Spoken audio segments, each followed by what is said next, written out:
Hello again. Welcome to another Writerly Witterings.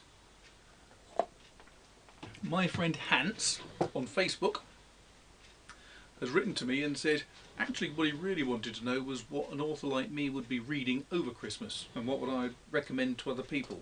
I thought that's really difficult because I like just about everything I do read and I've got a lot of stuff to read. So there's two types of reading. One is for pleasure, one is for research. I thought I'd get through as many of both as I possibly could. So I've got a pile of books here, which is not as big, luckily, as the pile of books I've still got to read. That's what happens when you're an author. People keep sending you books. So, books to read. The first one has to be William Manchester's Crook. This book is not light reading in terms of it'll make a damn good doorstop when I've finished it, but it is the most superb history, not just of the family and the company of Crooks. It's also a wonderful history of the whole of Germany. It begins before the unification of Germany and it finishes in the 1960s, so close to the present day. But it's a fascinating read, it's really well put together. I can't recommend that highly enough. It's also very accessible, I should say. The writing is superb, it's very, very easy to read. This is one of the most expensive books I've ever bought. I bought it, I had to go and give a presentation as the International Guest of Honour in Toronto for the Crime Writers of Canada, and the only thing I forgot to bring back was the book. And with that sort of weight it was going to cost more to have it posted back to me than it would have been to buy the replacement, so I bought a replacement. Excellent book, I recommend it. Next, from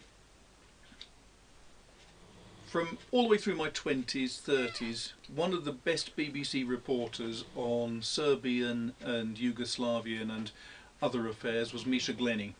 And Misha Glenny has written several books about the history of the Balkans, and I have to say I don't tend to like them very much because they are not very accessible. They're extremely knowledgeable. He's a very well-informed historian, but he's not so good when it comes to making something that zips along at a fair old speed. However, he's now written this, a book, Mafia, which is all about the modern crime families around the world. It's about how the big crime gangs, the protection rackets, the prostitution, the people smuggling rackets, all of them, it's how they all interlink from Russia to South America to France to Europe and the States. This covers every aspect of the crime basically around the world. It's a really fascinating read, and it is a very accessible, very easygoing read. So that's one that I haven't quite finished yet. Still got a bit of going to do with that, so that will be on my list to finish at Christmas. Now we're getting on to some difficult books, and the reason why they're difficult is because of the subject matter. These are 5 research books. The first, Boris Volodovsky's book called The KGB's Poison Factory. Then there is a book by Yuri Felchinsky and Vladimir Pribylovsky, which is Blowing Up Russia, which is an absolutely brilliant book.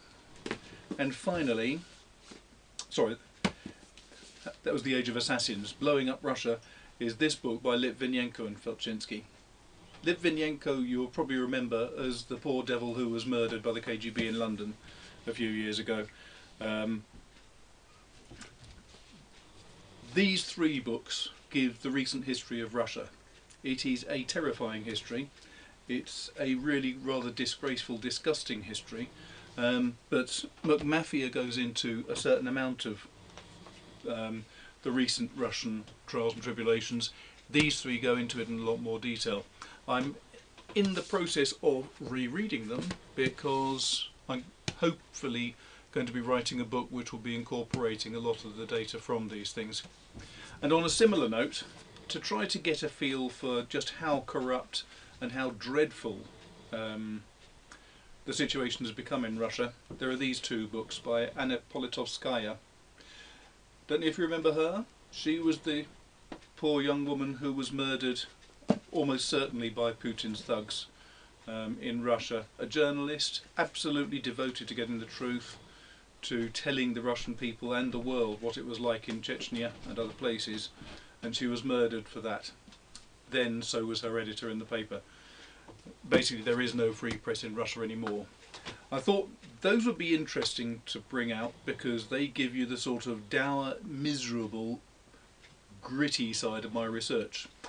So I thought then, well, I'd better get straight on to some more cheerful stuff.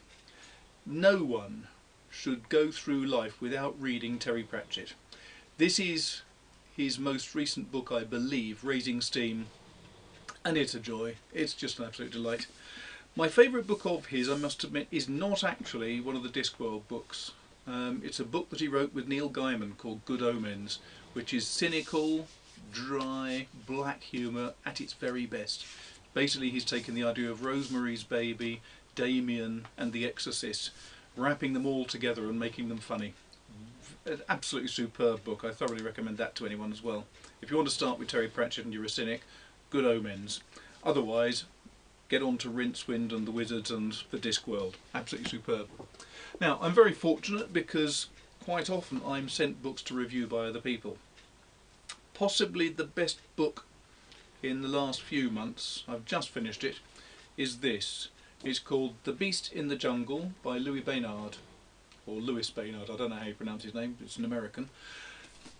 Absolutely brilliant book, really interesting, historical, that takes actual events and then puts a twist on them. It's all to do with people on an investigation going up a smaller river in South America, and then they have some unpleasant occurrences, put it like that. Lots of death, lots of blood. Oh, it's beautiful. Just what you want from a good book. Recently I was in Belfast, Northern Ireland, to give a talk with the medieval murderers, my friends Karen and Susanna Gregory, and while out there we found, would you believe, the last independent bookshop in Northern Ireland. There is one last one, which is a great bookshop called No Alibis. If you're ever in Belfast, go and visit them. And while there, I found this, Burglars Can't Be Choosers by Lawrence Block. I first met Lawrence Block back in 1996 or so, I think, and I've wanted to get hold of his Burglar series ever since then, because he's such a delightful character. And I've tried to buy this book in America, tried to buy it in the UK. The only place I could actually get hold of it was in Northern Ireland, so God bless Northern Ireland, that's what I say. I finished that, I consumed that in 2 days. And coming up to Christmas, there really is no other book that works. You need to get a copy of The Christmas Carol if you haven't already got it. I used to read this religiously every December, just for the pure joy of it, and I think I might do it again this year. So there's a list of alternative books for you. Maybe not quite what you're expecting from me, but there you go. I'm a surprising sort of person. So I'll apologise now because of the squeak that came twice from this and for the dog snoring over there. And I'll like to say thanks for watching. Hope you enjoyed it. Do tune in next time. We've got a new video going up. And don't forget to like and subscribe and share and comment. Comments go down there, by the way. And if you've got any ideas about things you'd like to ask me or things you'd like to know about writing, if you're a student and you want to have some hints about how to write essays or anything like that, do please let me know. Comments bar down there, as I say, because I'm always on the lookout for ideas about different videos to put up. So, apart from that, my tea's getting cold. Thanks a lot. Take care.